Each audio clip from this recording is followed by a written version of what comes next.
Hello, good morning and welcome to a new blog. আজকে সকালটা একদমই ভালো কিছু দিয়ে শুরু হয়নি, দেখেই বুঝতে পারছো যে রেগুলারলি যে জিনিসগুলো খাই, মানে চিয়া সিড বা ডিম সেদ্ধ বা কিছু সেরকম, সেগুলো একদমই খেতে পারিনি। কালকে রাত থেকে অসম্ভব শরীর খারাপ, মানে ভীষণ শরীর খারাপ। আমি যে কতবার বমি করেছি তার ঠিক নেই। তার সাথে আমি বলবো না যে লুজ মোশন হচ্ছে, বাট ভীষণ ডাইজেস্টিভ প্রবলেমস হচ্ছে। তো আমি জানি না, দেখো ফোনটাও ধরার আমার ক্ষমতা নেই ঠিক করে, মানে এত খারাপ অবস্থা। তো জানি না এক্স্যাক্টলি কি খাওয়ার থেকে হয়েছে, কারণ কালকে তো ভীষণ সিম্পল খাওয়া দাওয়া হয়েছে, কোনো বাইরের খাবার খাওয়া হয়নি। বাট কালকে রাত থেকে, মানে ভোর রাত থেকে এত খারাপ অবস্থা শরীরের, মানে ক্ষমতাই নেই কোনো কিছু করার মতন, উঠে বসার মতন। তবুও এখন বেরিয়েছি, জাস্ট শুকনো মুড়ি খেয়েই বেরিয়েছি, আর কিছু খেতে পারছি না। তো এর ক্লাসের অ্যাডমিশন নিয়েছি। এটা তোমাদেরকে অনেক আগে একবার একটা ব্লগে বলেছিলাম যে একটা স্পেশাল কারণের জন্য যাচ্ছি। তো রবীন্দ্রভারতীতে আমি এর ক্লাসের জন্য অ্যাডমিশন নিলাম আজকে। তো এই যে মা তো, মানে আমার ছোটো মাসি খাইয়ে দিচ্ছে আমাকে আজকে দুপুরবেলা। ক্লাসের অ্যাডমিশন নেওয়া হয়ে গেছে, বাড়ি চলে এসেছি। এখন জাস্ট আলু সিদ্ধ ডাল সিদ্ধ দিয়ে গোবিন্দভোগ চালের ভাত, কারণ অনেকেই বলে যে গোবিন্দভোগ চাল খেলে পেটটা একটু ঠিক হয়, তো সেটাই খেয়ে নিলাম। আর সারাটা দিন আজকে জাস্ট শুয়ে থাকতে ইচ্ছা করছে, তবুও টেনে হিঁচড়ে তুলে আবার মুড়ি আর একটুখানি গোলমরিচ আর আলু দিয়েছে এর মধ্যে। এটা উইয়ার্ড খাবার, কিন্তু কিছু করার নেই, আমার তো একদমই পছন্দের নয়, বাট ওই আর কি।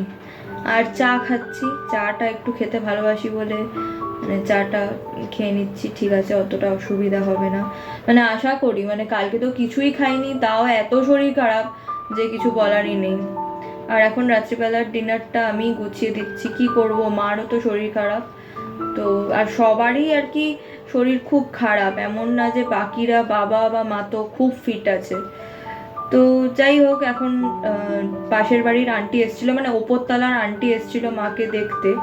তো থ্যাংক গড যে ফল আর মিষ্টি বাদ দিয়ে অন্য কিছু নিয়ে এসছে। যদিও মা বা আমি কেউই খেতে পারবো না, আমি তো একদমই পারবো না। আর মায়েরও মানে খুব একটা খাওয়ার ইচ্ছে নেই, মায়ের কিছুই খাওয়ার এখন খুব একটা ইচ্ছে নেই। আর তার মধ্যে ধোকলা বা বাইরের কোনো খাবারই মা এখন খাবে না। তো এটা বাবাকেই দিচ্ছি, বাবাই খাবে। আর তার সাথে একটু ছানাও দিচ্ছি, কারণ আমি আগেও শেয়ার করেছিলাম যে আমার মা ল্যাকটোজ ইনটলারেন্ট।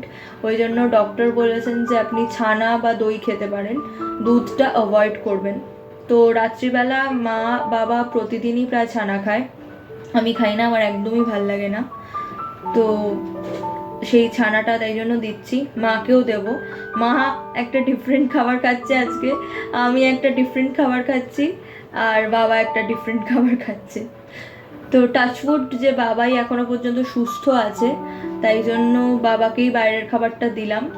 আর এদিকে মায়ের ছোলেটাও গরম করে নিচ্ছি, মানে চানা মশলা, মশলা খুব একটা নেই, একদমই প্লেন পাতি রান্না হয়েছে। তো মা খাবে দুটো রুটি, এদিকে চানা, আর তার সাথে ছানা।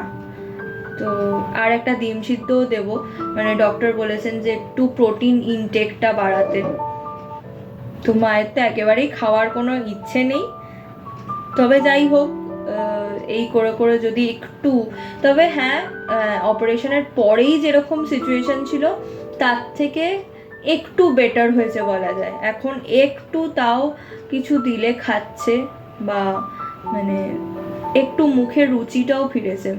আর আমার তো পুরো অ্যান্টিবায়োটিক চলছে, মানে কোনো কথাই নেই, আজ থেকে অ্যান্টিবায়োটিক চলছে, তো বাইরের সব খাওয়া বন্ধ।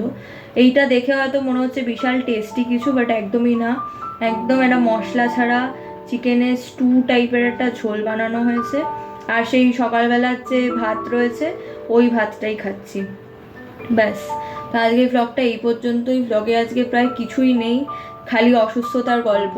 তো তোমরা খুব ভালো থেকো, সুস্থ থেকো, আর খুব সাবধানে থেকো, মানে সিচুয়েশন খুব খারাপ।